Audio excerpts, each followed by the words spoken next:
Finalmente chegou aquele dia para falar do que tanto queríamos falar, Everything, Everywhere, All at Once, ou Tudo em Todo Lugar ao mesmo tempo. Esse filme que eu fiz um comentário extenso, ó, tá aqui uma análise completa do filme. Se você acabou de ver o filme, você veio parar nesse vídeo, primeiro você tem que assistir a análise do vídeo, do filme, tá? Depois você vem para cá, porque aqui eu vou falar sobre a parte, como esse vídeo conversa, se conecta, ou quais são as conclusões espirituais a partir do momento que a gente assiste esse filme. Tá? Então, quais são as conexões espirituais que o filme vai fazer? Essa é a parte mais cristocêntrica, mais que tem ligação com a teologia aqui. A análise do vídeo está aqui, só que a análise do vídeo vai falar muito também sobre filosofia e sobre o impacto desse vídeo, né, que eu chamei lá no vídeo, há muito tempo atrás, eu falei, olha, isso aqui é melhor do que Matrix, hein? E já tem gente aí, um monte de gente falando de Matrix. Eu avisei que esse filme ia ser o maior concorrente do Oscar e não deu outra, não só Oscar, como Globo de Ouro. Tá ganhando tudo quanto é prêmio esse filme e finalmente as pessoas estão acordando para ele porque ele está chegando nas plataformas digitais no Brasil, né? Nos Estados Unidos ele já fez um grande barulho, só que agora ele está começando a fazer um barulho de novo no mundo, principalmente por causa do Oscar. Então, chegou a hora da gente falar de novo. Acho que já deu tempo de você assistir. Se você não assistiu ainda, vai lá, assiste o filme primeiro. Não assiste esse vídeo, você assistiu o filme primeiro. Não assiste aquele vídeo ali antes de assistir o vídeo primeiro, tá bom? Então, assiste o filme, depois você assiste o vídeo de análise, depois você vem pra cá. Essa é a ordem das coisas. Assiste o filme, é muito importante pra você ver esse filme, senão vai ficar voando aqui. E se você ainda não segue esse canal, ainda não deu o seu curtir, quer me seguir nas redes sociais também, no Instagram, tá aqui, tô apontando pra tudo que tá lá diferente agora. Não esquece de se inscrever e de botar o sininho aí pra você não perder os conteúdos, beleza? Muito bem, vamos lá. O que deu pra tirar desse filme em termos de, olhando para ele da cosmovisão cristã? Esse é o ponto. Olhando da cosmovisão cristã, o que deu para tirar desse filme aí? Bom, a primeira coisa que fica clara, eu não vou falar aqui sobre coisas que são bastante óbvias, como o próprio conceito de família, que está bem claro ali no vídeo, o quanto ele é importante para nossa existência, para nossa realidade, né? Mas eu quero ir para um outro ponto aqui. Eu quero falar sobre um detalhe específico, que é a conclusão que esse filme trouxe a respeito dos tempos que a gente está vivendo e como que isso fala ou conversa com a nossa cosmovisão cristã. Então, essa é uma narrativa sobre amor, sim, mas essa é uma narrativa sobre amor sem a perspectiva de Deus. Então, isso é muito importante. Por quê? Porque Matrix, quando veio também sem essa perspectiva, veio sobre o olhar de uma perspectiva secular que prefere acreditar que nós estamos numa simulação, e isso a gente ouve gente falar hoje com uma certa seriedade, inclusive considerando essa hipótese, não que realmente se creia nisso, mas considerando essa hipótese com certa seriedade. Então, o caminho da secularidade vai buscar encontrar respostas para a realidade naquilo que são os elementos da secularidade. Então, Matrix faz isso, falando, nós estamos dentro de um sistema, nós estamos dentro de um negócio. Esse não, esse ignora essa parte do sistema, ele fala, não vamos falar disso, vamos falar da realidade, vamos aos fatos, vamos à vida que a gente está vivendo, vamos discutir aqui como é que é a nossa existência, como é que são os nossos relacionamentos, o que a gente consegue tirar disso, quais são as conclusões que a gente consegue tirar. Então, sim, esse não é um vídeo religioso, esse não é um filme religioso, tô falando do vídeo toda hora aqui, mas você sabe que eu tô falando do filme. Não é um filme religioso, não é um filme que tem background religioso, embora use sim ideias da religiosidade. Há frases de Jesus ali que dá para você colocar entre aspas, que aparecem no filme, mas não são citadas de Cristo. Então, assim, as ideias do cristianismo, elas não tem como fugir delas. Se você está no mundo, elas permeiam o mundo. Então, sim, o filme tem isso, mas ele não vem desse lugar. Não é o objetivo desse filme ser espiritual no sentido cristocêntrico. Há uma espiritualidade no filme, sim, tá? Mas não é a intenção desse filme fazer qualquer tipo de ligação. Esse filme tenta ser agnóstico. Tá? Ele tenta ser nessa parte, se manter fora de escolher um lado. ok? Não só nessa, mas em outras partes ele tenta não escolher um lado. No entanto, a gente vê sim uma narrativa de amor, onde o amor é parte da solução, né? Só que o detalhe aqui, e aqui evoca o texto bíblico de 2 Timóteo, capítulo 3, verso 5, né? De que chegaria um momento em que nós teríamos aparência de piedade, né? Aparência de piedade, aparência de amor. E a piedade aqui não é só amor, ela está falando de religiosidade, espiritualidade, mas que no fim das contas é um ato de entrega, ou deveria ser, para uma situação em que a gente fala de amor, mas a gente nega a origem dele. Então, a Bíblia diz que Deus é amor. Então, quem crê em Deus, como eu, quem é cristão, como eu, crê em Deus, sabe que Deus é amor. E se Deus é amor, ele é a fonte, ele é a origem do amor. Se a gente fala de amor e tira ele da equação, a gente está, então, fazendo exatamente isso, tendo aparência de piedade, mas negando-lhe o poder, que é o que diz o texto bíblico. E essa é uma história assim. É triste dizer isso, porque eu gosto muito do filme, mas também não estou com isso descredenciando o filme de nada. Mas estou dizendo que, sim, esse é um momento em que a gente está vendo a humanidade fazendo narrativa sobre amor sem Deus. E para isso vai precisar usar os elementos seculares. Dessa vez não usou um sistema, mas usou o multiverso. Então, dessa vez a gente não está dentro de um computador, mas a gente tem um multiverso para poder ter essa conversa. A gente ou tem que usar um sistema, ou a gente tem que usar o multiverso, ou então a gente tem que buscar alguma explicação em alienígenas, enfim. Você vai ter que ter fé em alguma coisa, quer seja em alienígena, quer seja em sistema, quer seja em multiverso, quer seja em Deus, certo? Vai ter fé em alguma coisa, seja você ateu ou não. Então, ele usa esse multiverso como uma maneira para construir essa narrativa de amor, sim, amor sem Deus. E a gente percebe isso a partir da narrativa que é construída em cima dos conflitos familiares. E conflito é o que mais a gente tem, né, no mundo hoje.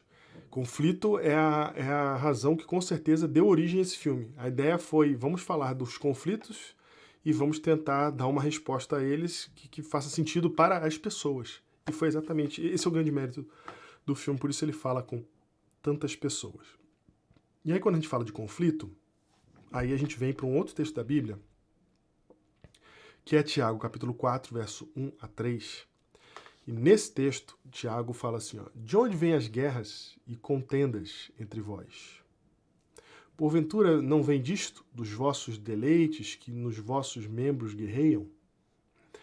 Cobiçais e nada tendes, matais e invejais e nada podeis alcançar. Combateis e guerreais e nada tendes. E aqui fala um pouco dessa frustração, da questão dos conflitos e mais da frustração que há em está sempre tentando ter as coisas e não conseguir ter as coisas. A origem de todos os conflitos, segundo a Bíblia, está nos nossos próprios interesses. A Bíblia fala sobre os nossos próprios prazeres, nossos próprios deleites, chame do que você quiser. Para você poder ter aquela mansão com aquela piscina, para você se deleitar, talvez você tenha que enfrentar alguns conflitos aí para conseguir isso, né? Enfim, por que os conflitos existem? Na verdade, do nosso ponto de vista, olhando para o ser humano, existem por causa dos prazeres que militam na nossa carne, ou seja, das vontades, dos interesses que, quando a Bíblia fala militam na nossa carne, ela está dizendo assim, ó, que os interesses, eles não são completamente conscientes. Eles lutam pela conquista do nosso ser. Então, não é que eu quero uma coisa, é que eu quero muito uma coisa a ponto dela me dominar. E eu entro em conflito por causa daquela coisa que eu quero tanto e que me domina. Então, esses conflitos, eles estão ocorrendo e é eles que fazem a gente, né, faiscar, a gente entrar em conflito. Também porque, isso foi falando do ponto de vista humano. Agora vamos para o ponto de vista da realidade. Também porque, na realidade, os recursos são limitados. A vida é limitada. Então, se a vida é limitada, tanto por tempo, primeira limitação da vida, tempo. Ou seja, eu tenho que me deleitar o mais rápido possível, porque daqui a pouco eu não vou estar aqui. Os recursos também são limitados. E se os recursos são limitados, não vai dar para ter todo mundo. Então, a gente precisa o quê? Lutar para conseguir o que a gente quer. Então, essa é a origem dos conflitos, segundo a Bíblia. E o que isso tem a ver com o Everything Everywhere All at Once? Tem a ver porque neste título e neste filme fica estampado o que nós seres humanos estamos tentando fazer. A gente quer ter tudo, a gente quer estar em todos os lugares e a gente quer tudo agora, ao mesmo tempo, certo? Só Deus pode lidar com tudo, em todos os lugares e ao mesmo tempo. Então esse filme, embora esteja sendo vindo de um lugar não cristão, ele está fazendo uma denúncia que o cristianismo também faz. Olha que interessante! Embora ele não esteja usando o nome de Cristo, embora ele não esteja usando a Bíblia, ele está fazendo a mesma denúncia que faz a Bíblia quando ela informa que o grande problema dos nossos conflitos é que nós temos interesse de ser como Deus. Nós queremos ter tudo, estar em todos os lugares e fazer tudo ao mesmo tempo. Nós estamos sob domínio dessas emoções que estão nos colocando como deuses da nossa própria história. E, portanto, a gente briga, porque Deus não abre mão do que quer. Deus tem que conquistar o que quer. Deus tem que ter tudo o que Ele quiser, porque Ele é Deus. E a gente, então, recebe essa denúncia, que é a mesma denúncia lá do 666 da Bíblia, a mesma denúncia, a mesma. Vocês querem se sentar no trono de Deus, vocês querem ter tudo, em todos os lugares ao mesmo tempo. Quando a gente se coloca nessa posição de eu quero ter tudo, eu vou, obviamente, entrar numa guerra de deuses. Uma guerra de deuses é muito difícil de você vencer. Uma guerra de Deus deuses só pode ser vencida pela força. Porque ninguém quer diminuir quem é para deixar o outro ter. Entende? Eu não posso me diminuir para deixar o outro ter. Então eu tenho que manter quem eu sou, a minha dignidade, o meu tamanho, etc. E aí a guerra fica acirrada do jeito que ela está agora. E aí a gente para de se escutar. Porque é um bando de arrogante conversando. É um bando de arrogante dialogando. Né? Se a gente pode chamar de diálogo, na verdade é só eu botando para fora o que eu penso. Então, como os recursos são limitados, e é essa a minha postura diante do mundo, a gente entra nesse conflito. E isso eu acho muito maneiro, porque o filme demonstrou isso. Eu podia ficar... Olha o que eu estou fazendo aqui agora. Olha o trabalhão que está me dando para eu falar essas coisas para você. E no fim das contas, o filme mostrou. Em vez de eu ficar falando, tentando explicar conceito, falar, olha só, presta atenção nisso aqui e tal, o filme foi lá e mostrou, falou assim, ó, olha aqui, vocês querem ser deuses. Vocês querem todas as coisas. Vocês estão na busca disso, estão tentando fazer isto, estão vivendo uma vida que é assim. E é lógico que vai dar conflito. E é lógico que vocês não vão se escutar. E é lógico que vai dar esses tipos de resultados que a gente vê ali com a Joy, que a gente vê com a atriz principal, a personagem principal. Então, fica evidente essa fala bíblica de que nós brigamos por causa disso e porque queremos ser como Deus, as nossas brigas se intensificam e a gente vira isso daí. Então, há uma denúncia no filme a respeito desse egoísmo, desse egocentrismo. Aí entra de novo a ideia do multiverso, que é muito legal, né? Porque o multiverso, ele questiona o teu egocentrismo. Ele fala assim, não, tem um ego seu em todos os universos diferentes. Aí esse ego quer dominar todos os outros universos. E ela começa a tomar posse de todos os outros para ela poder juntar mais para si. E no final das contas ela não precisa de tudo aquilo. No final das contas ela descobre que ela não precisa de tudo aquilo. O olho dela se abre quando ela entende que não é sobre isso, não é sobre poder. Então, novamente, é uma história que fala de amor, que aponta para o lugar certo, deixando Deus de fora da história, mas faz a denúncia que a gente cristão deveria estar fazendo para o mundo. Faz muito bem. Aplaudo, amo, gosto muito desse filme. Amo esse filme por causa disso, porque ele faz muito bem aquilo que eu deveria estar fazendo, que é explicando para as pessoas isso aqui. Falar, galera, a gente está todo mundo egoísta, e a gente está apostando, a gente está dobrando a aposta no nosso egoísmo para tentar ser feliz. Faz sentido isso? Nós estamos dobrando a aposta na guerra para tentar ser feliz. Faz sentido isso? E aí, quando a gente se encontra nessa situação, e aqui vem outra coisa muito importante do filme, eu com essa concluo. Inclusive, um pastor amigo meu comentou isso, falou assim, eu acho que esse filme é melhor, o Rafael Reis, ele falou, esse filme é melhor que Matrix, porque Matrix só trouxe a pergunta, esse trouxe uma resposta junto, né? E é verdade, o Matrix só trouxe o questionamento. Esse não. Esse trouxe questionamento, trouxe a resposta junto ali. E aí, a resposta ela só pode vir, olha que interessante, porque é um negócio difícil da gente conversar. Não é, vamos juntar os filósofos todos do mundo e ensinar para as pessoas pensarem dessa maneira. Esse não é o melhor caminho. O melhor caminho é o caminho da Bíblia, inclusive. É contar uma história, né?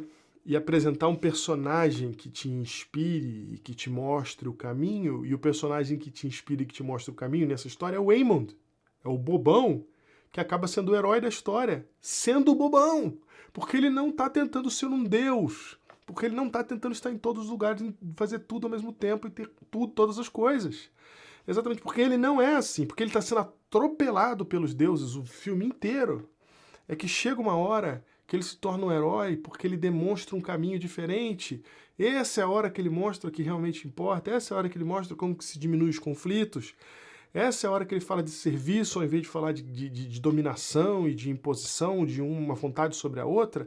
É quando esse personagem surge, né? E esse personagem, ele é uma espécie de Cristo. Ele faz exatamente o que Cristo faz.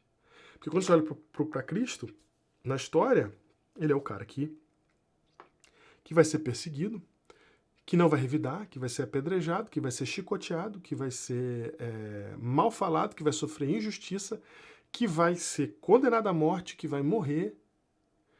Então, a história de Cristo é uma história de derrota do ponto de vista de um coração deusificado.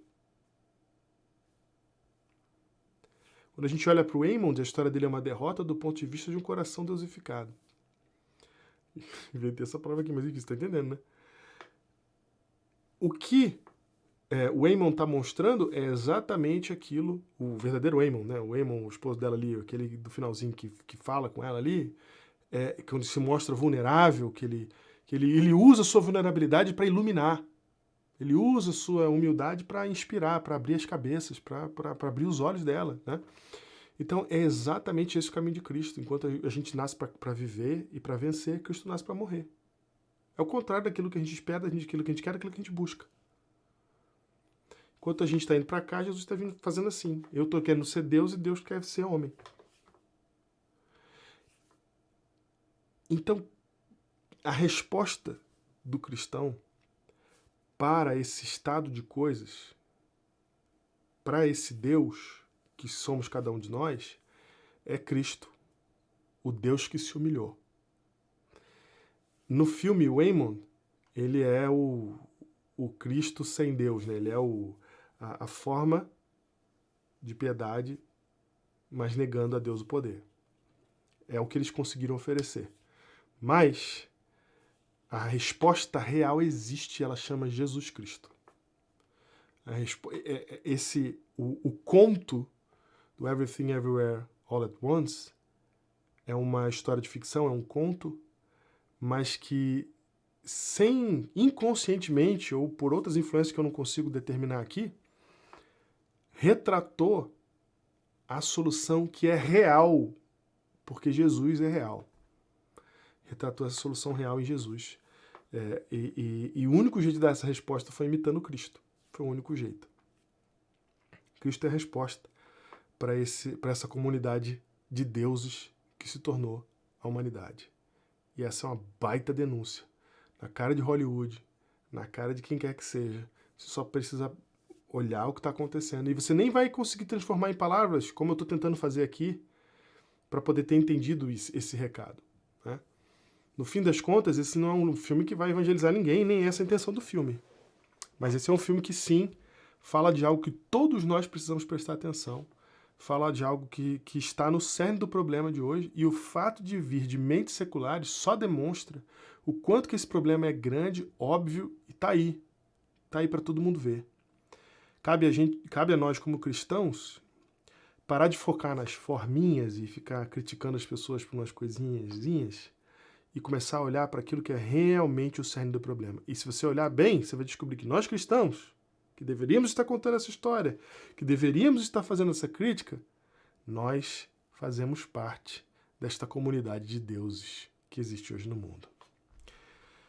Se você curtiu esse vídeo, não esquece de deixar sua inscrição aqui, dar o seu like e divulga isso aqui para mais gente que viu esse filme poder refletir.